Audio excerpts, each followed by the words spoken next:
एक लंबी हदीस आपके सामने पढ़ना चाहता हूं पब्लिक की सेवा के लिए, उसमें हमें और आपको आगे बढ़ना। सही बुखारी किताबुल अदब हदीस नंबर 5974 इस तरीके की हदीस है, या फिर हदीस नंबर 2333 सही बुखारी के अंदर। 3 आदमी का वाकया है। तीनों आदमी जा रहे थे, रास्ते में बारिश हो गई, तीनों के तीनों गार में घुस गए। जब गार में घुस गए तो पूरा मुंह बंद हो गया। जब मुंह बंद हो गया तो लोगों ने एक दूसरे से कहा कि अब क्या करेंगे, कैसे बाहर निकलेंगे। तो तीनों में से कौन कौन से आदमी थे? नंबर 1, माँ बाप की खिदमत करने वाला। आज कितने लोग हैं जो अपने माँ बाप की सेवा कर रहे हैं? माँ के पांव तले जन्नत है, माँ के पांव के नीचे जन्नत है। बाप जन्नत का दरवाजा है। कितने लोग ऐसे माँ को क्या बोलते? ए बुड्ढी, हाँ खामोश रहा, बोलते कि नहीं बोलते? अब्बा को क्या बोलते? ए बुड्ढा, ज्यादा बोलने का नहीं, ससुराल में चला जाऊंगा, वहां बच जाऊंगा।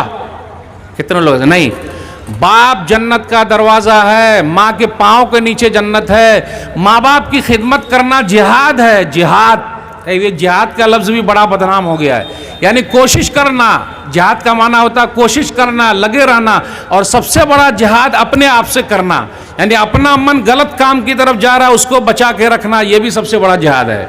माँ बाप की खिदमत करना जिहाद है, यानी माँ बाप के लिए कोशिश करना। आपको मालूम है जब हम पैदा हुए थे माँ को जो चीख निकली थी, जो तकलीफ हुई थी, उस तकलीफ का बदला हम जिंदगी भर दे नहीं सकते। जो लोग माँ बाप की खिदमत करते हैं उनकी दुआओं की वजह से वो आगे निकलते हैं। इसी हदीस में 3 आदमी का वाकया। नंबर 1, एक आदमी ये था, वो अपना बकरी वगैरह चराता था, जानवर चराता था, और हर दिन लाता, जानवर को दूता, फिर माँ बाप को पिलाता दूध, फिर अपने बच्चों को पिलाता था। यानी पहले माँ बाप का ख्याल रखना। आज अपने यहाँ क्या, पहले जोरू का ख्याल रखो, उसके बाद माँ बाप का, यही ना? अपनी बीवी को पूछो, माँ बाप को छोड़ दो। कितने माँ बाप को लोगों ने क्या किया, अपने माँ बाप को ओल्ड एज होम में, जो शहर के रहने वाले लोग हैं, शहर के रहने वाले, अल्हम्दुलिल्लाह देहात के लोग बड़े अच्छे हैं, अभी भी माँ बाप की सेवा कर रहे हैं। ये शहर के लोग माँ बाप को ओल्ड एज होम में छोड़ दिए, यानी बूढ़े लोगों के घर में। माँ बाप वहाँ तरस रहे हैं बच्चों के लिए, एक दिन मिलने के लिए जाते। ये फादर डे, मदर डे, ये सब मनाना गलत है। हर दिन मदर डे है और हर दिन फादर डे है। हमको और आपको माँ बाप की सेवा करना। तो इसी हदीस के अंदर क्या आया, गौर से सुनिएगा। अब वो पहाड़ के अंदर गार का मुंह बंद हो गया। जब बंद हो गया तो खुल ही नहीं रहा है, धक्का दे ही नहीं सकते, निकल ही नहीं सकते। तो एक आदमी था, कहा अल्लाह मेरे माँ बाप थे, मैं जानवर को चरा के लाता, पहले माँ बाप को दूध पिलाता, फिर अपने बच्चों को पिलाता। एक दिन अल्लाह मैं लेट आया, जब लेट आया मेरे बच्चे आ रहे हैं, पाँव पर रगड़ रहे हैं मुंह, बाबा हमें पिलाओ, दूध पिलाओ, दूध पिलाओ। लेकिन मेरे माँ बाप सो गए। अब आप ही बताइए, जब अब्बू सो जाए, अम्मी सो जाए, तो हम और आप उठा देंगे, अरे बाबा उठो, बाबा उठिए, अब्बा उठिए, अम्मी उठिए। वो बंदा पूरी रात दूध लेकर खड़ा रहा। जब सुबह माँ बाप उठे तो माँ बाप को दूध पिलाया, और दूध पिलाने के बाद फिर अपने बच्चों को पिलाया। कहा अल्लाह मैं तुझे खुश करने के लिए ऐसा किया है, अल्लाह ये पत्थर को जरा खिसका दे। पत्थर जरा खिसक गया। नंबर 2, एक आदमी वो था, उसके बाद चचाजाद बहन थी। आजकल जो औरतों की इज्जत लूटते हैं, अक्सर 99% पहचान वाले होते हैं, 99% पहचान वाले होते हैं, वही उसकी इज्जत को लूटते हैं, उनके साथ रेप करते हैं। मेरी चचाजाद बहन थी, बड़ी खूबसूरत थी, मैं उसको बहुत चाहता था, लेकिन बड़ी अल्लाह वाली थी। उसके अंदर लिखा हुआ, बुखारी शरीफ की हदीस सुना रहा हूँ, बहुत अल्लाह वाली थी। मैंने गलत काम के लिए उसको ये किया, लेकिन वो तैयार नहीं हुई। कभी कभी बेचारी के साथ मजबूरी है। आज कितनी बहन ऐसी हैं जो बेवा हो गई हैं। आज उन बहनों का सहारा कौन बनेगा? आप लोग शादी कीजिए, उनका सहारा बनिए और अपने घर दुल्हन बना के लाइए। बेचारी ऐसी हैं, कितने लोग उनकी मजबूरी का फ़ायदा उठाते हैं, इधर उधर के लोग भी उठा रहे हैं, जबकि ये सही बात नहीं। तो उस आदमी ने क्या किया, अपनी बहन की, जो चचाजाद बहन थी, उसके साथ गलत काम करना चाहा। 100 दिनार पर बात तय हो गई।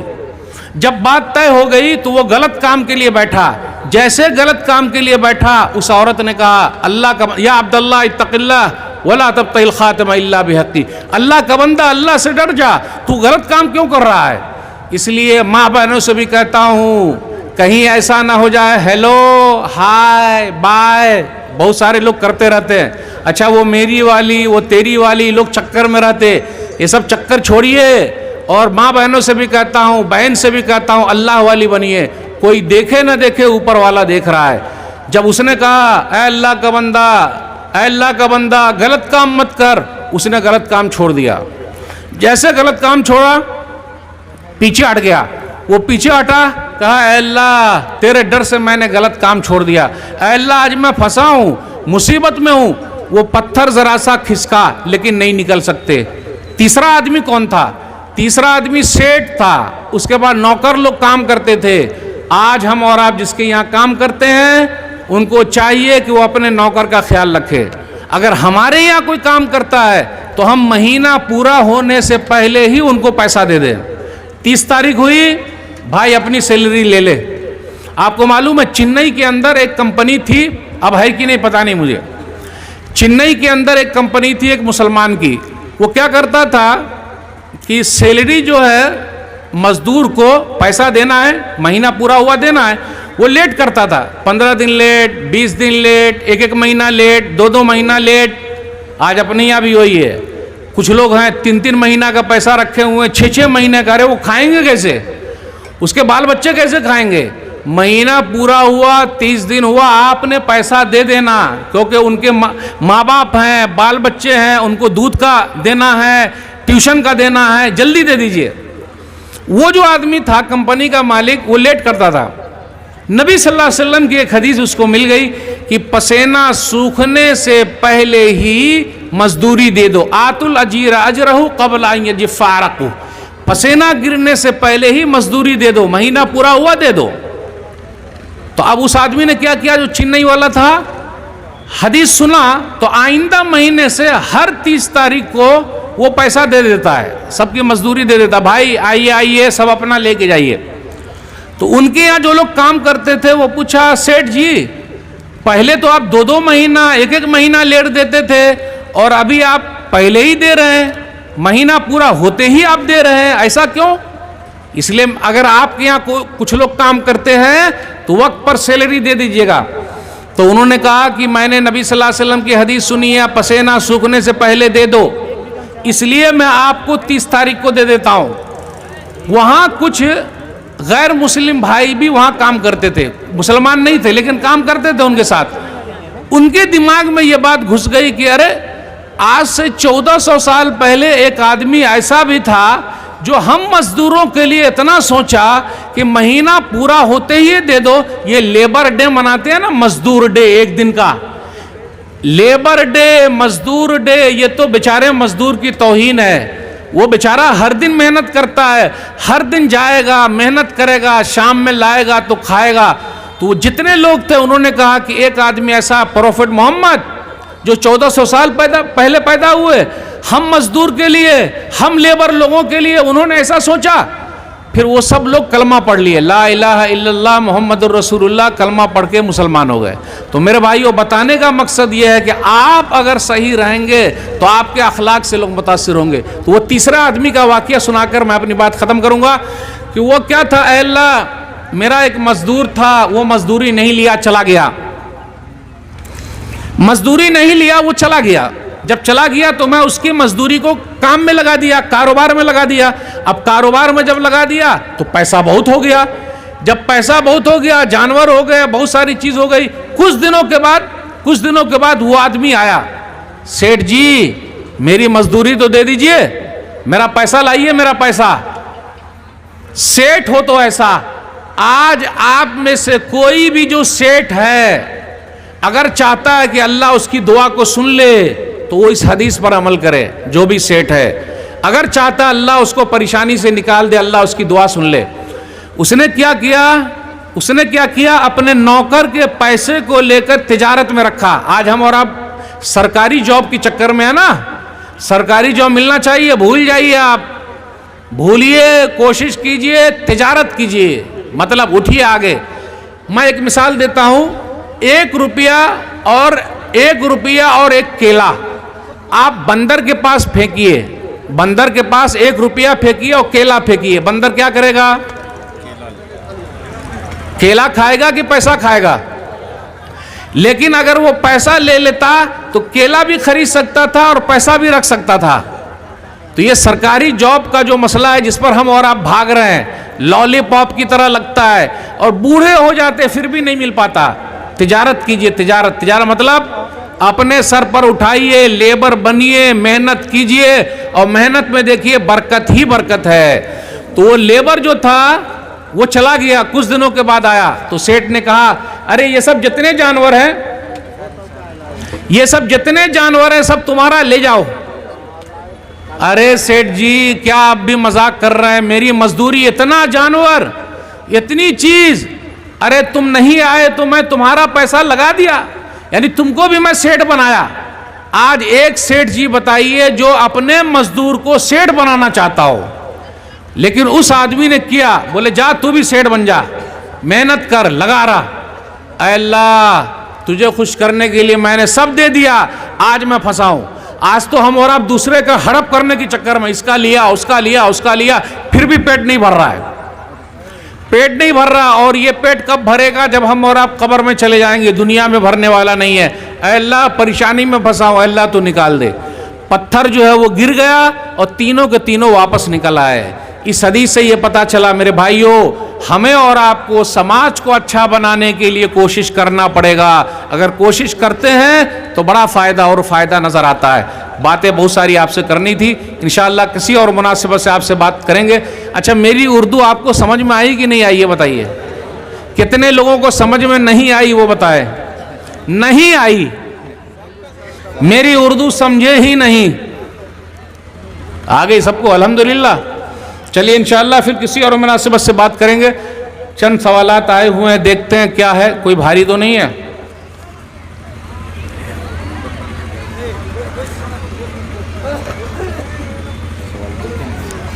हाँ, कितने हैं?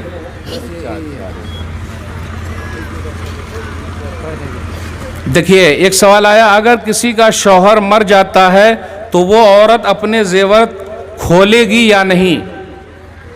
कुरान में क्या लिखा हुआ है कि सूरह बकरा सूरह नंबर 2 के अंदर कि अगर शौहर मर गया तो औरत 4 महीना 10 दिन जो वो जेवर ओवर पहने हैं उसको वो निकाल दे।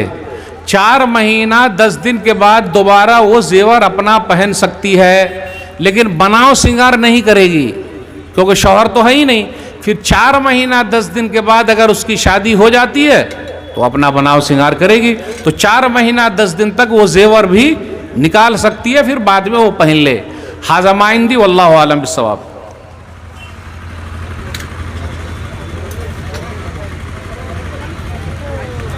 इसकी वजाहत हो जाए, निकाल सकती है या निकालना जरूरी है?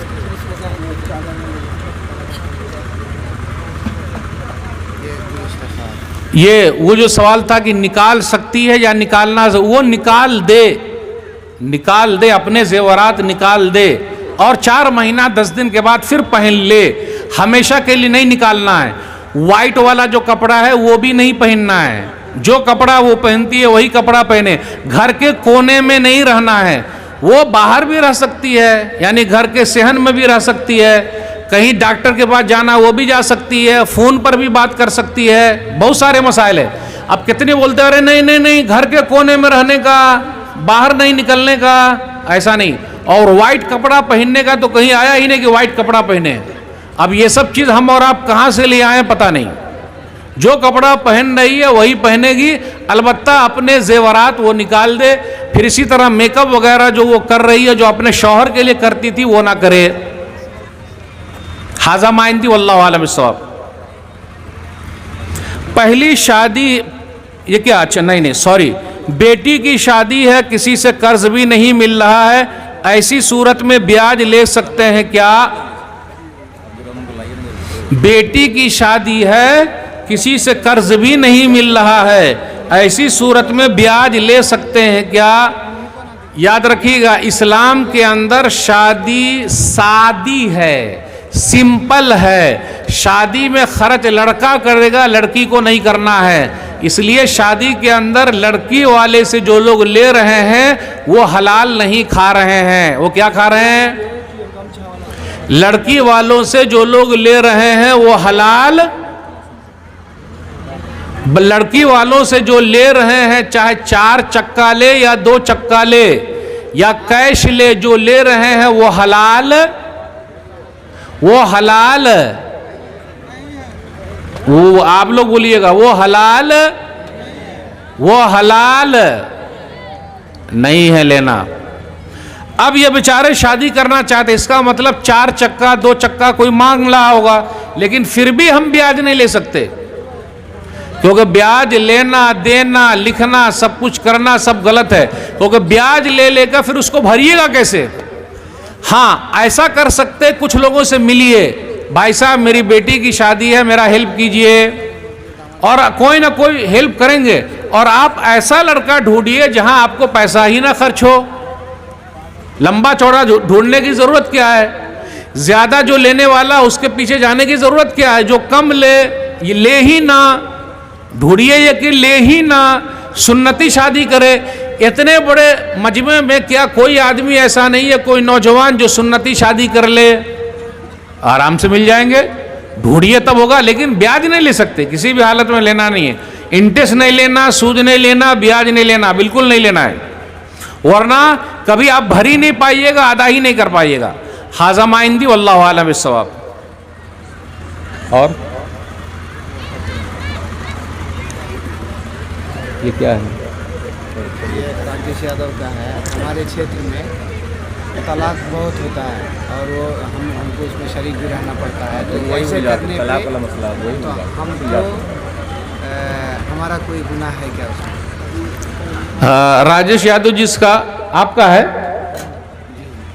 यादव जी का सवाल ये है कि तलाक बहुत होता है हमारे क्षेत्र में, मुस्लिम के यहाँ भी होता होगा, दूसरे के यहाँ भी होता होगा, मुस्लिम के यहाँ ज्यादा है, यानी मुस्लिम लोग बुलाते हैं तलाक। अच्छा, तलाक आप लोग क्यों दे रहे हैं? हमको तो समझ में नहीं आया, तलाक का मसला क्यों पैदा कर रहे हैं?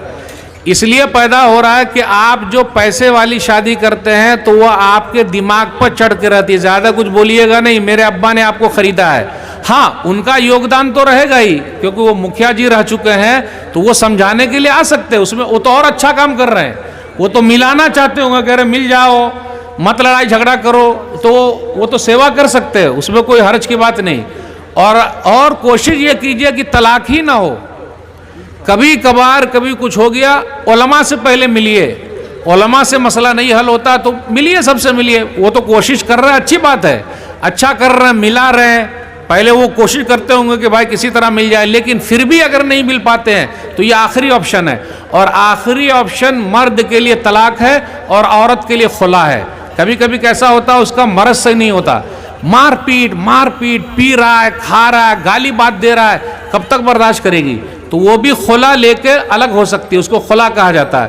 तो औरत को भी इस्लाम ने हक दिया है, तो औरत को हक दिया खुला लेने का, मतलब कि वो जो महर दिया था उसको वापस कर दे और उसके बाद वो अलग हो जाए, वो अलग हो जाए। मर्द का क्या है, ज़्यादा गुस्सा दिखाता, ज़्यादा कुछ बोला तो तलाक तलाक तलाक। तो तलाक भी देने का तरीका होता है, 3 महीने में देने का, एक ही दिन में मत दे देने का,